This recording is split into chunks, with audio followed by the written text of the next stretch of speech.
Good afternoon. Balmoral is a Canadian-focused exploration company with its principal assets in the provinces of Ontario and Quebec. We're a highly successful exploration team who own 100% of the Chrisette nickel, copper, cobalt PGE deposit, the first deposit discovered in what is Canada's newest nickel district. You're going to hear lots about battery metals this week and largely from the cobalt lithium crowd. The case for the Class 1 nickel sulfide deposits in that world is very, very real and very fundamental because nothing goes without the nickel. This is real. It's happening.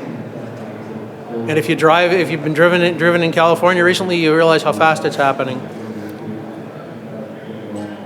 On the battery metal side, obviously, you'll hear about the lithium, you'll hear about the cobalt, less so the aluminum, because pretty much you just replace aluminum with existing cars. But what is fundamental here, and important to us, obviously, is the nickel part of this story. And the neat part for all of those metals is that this is new demand. This is not demand that currently exists.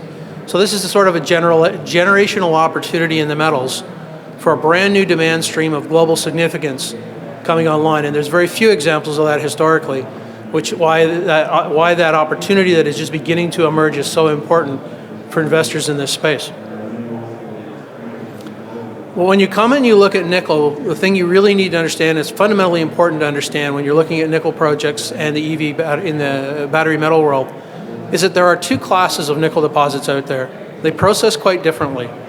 Class 1 deposits, which are the nickel sulfide deposits, that's Sudbury, Norilsk, materials that we're working with, deposits out of Australia, processed to a very high level of purity, and that's what's needed in the battery metal world. The bulk of the rest of it, the laterites that come out of Indonesia, the Philippines, other places, are what we call Class 2 nickel. They're ideal for stainless steel, and they compete very strongly in the stainless steel market with the Class 1 deposits, but they are not amenable at current prices or even near-term to mid-term prices. They're not in a position to compete with the Class 1 supply. And so really what you need to be focused on if you're looking at the EV world is not these large deposits that are sitting elsewhere, but the nickel sulfide deposits that can process directly to the product you're looking for into the EV world. This is a pretty spectacular chart. This is the LME inventories for nickel. And this is, as we begin the infancy of the battery metal cycle, we are seeing the inventories in London crash relatively spectacularly. The last metal that crashed like this was zinc, and we saw a fabulous run in zinc a couple of years ago on the back of that. And refer you to the quotes on the left-hand side. And in particular, refer you to the one at the bottom. Nickel is almost as important to electric vehicles as petroleum to their gas-driven cousins. It is the fundamental core of the batteries that the lithium and cobalt go along with. And as a matter of fact, what we are seeing throughout the space currently is that the cobalt, because of the supply difficulties, because of the volatile nature of the cost, is very rapidly being thrifted out of those metals, out of those batteries. So we've gone from a 3-to-1 to more of an 8-to-1 configuration nickel to cobalt right now, and we see that being the steady state. So why does Balmoral care? Well, Balmoral cares because we have one of, if not the largest undeveloped nickel sulfide deposit in the Abitibi region of Canada, and have just announced another discovery in that same belt about 7 kilometers away. That belt is located in west central Quebec, near the mining centers of Matagami, Casa Berardi, and Detour, across on the Ontario side. It enjoys excellent infrastructure and happens to have one of the top 5 nickel producers in the planet located just 50 kilometers away. The Chrisette deposit, first discovered in 2012 and drilled extensively in 2014, 2015 until the nickel price crashed when we suspended work on the deposit, saw its first resource produced in 2016. And there hasn't been a drill turned on it since that point in time because of the very low nickel prices. That resource shows a 3.45 million ton core that's open to depth.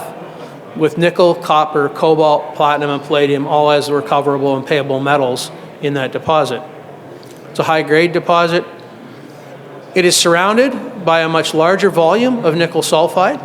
So that resource was done at just over the $6 current equivalent level on the nickel price chart. Nickel does go, as is predicted, into the $7, $8, $9 range over the next couple of years. We gain tons here without turning another drill, but we are turning drills and looking to expand the deposit to depth, and you'll see news on that front in about 2 weeks' time. Chrisette has already cleared a major hurdle. It's already broken itself away from the pack. It is currently the only resource stage North American nickel sulfide project with over 50,000 tons of contained nickel and a 1.5% grade, not under the control of a major mining company. But it's not alone, and we learned that just this last week.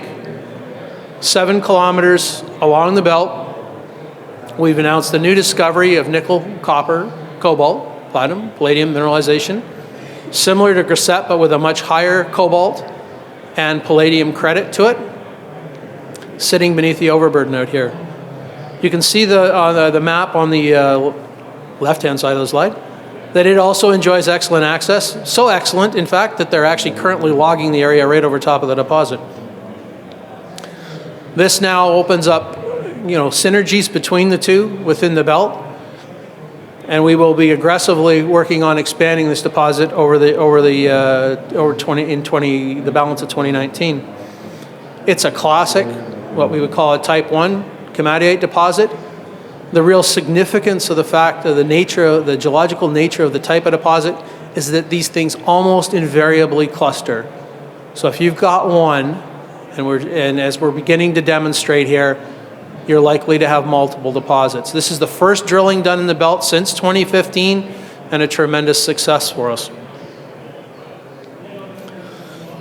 Just as an example of that clustering, this is a slide from the Cambalda camp about the similar scale to what we know of in terms of the ultramafic sequence in Chrisette. There's 30 nickel sulfide deposits in that belt. There are 4 other examples of this in Australia and in Finland. Similar scale, similar number of deposits. So we look forward to many new discoveries in this belt as we begin to understand and be able to be more aggressive about exploring here now that the nickel price has returned. In addition to that, we've picked up 2 new district-scale nickel projects, one in Ontario, one in Quebec, where the airborne survey at Ronde has just been completed.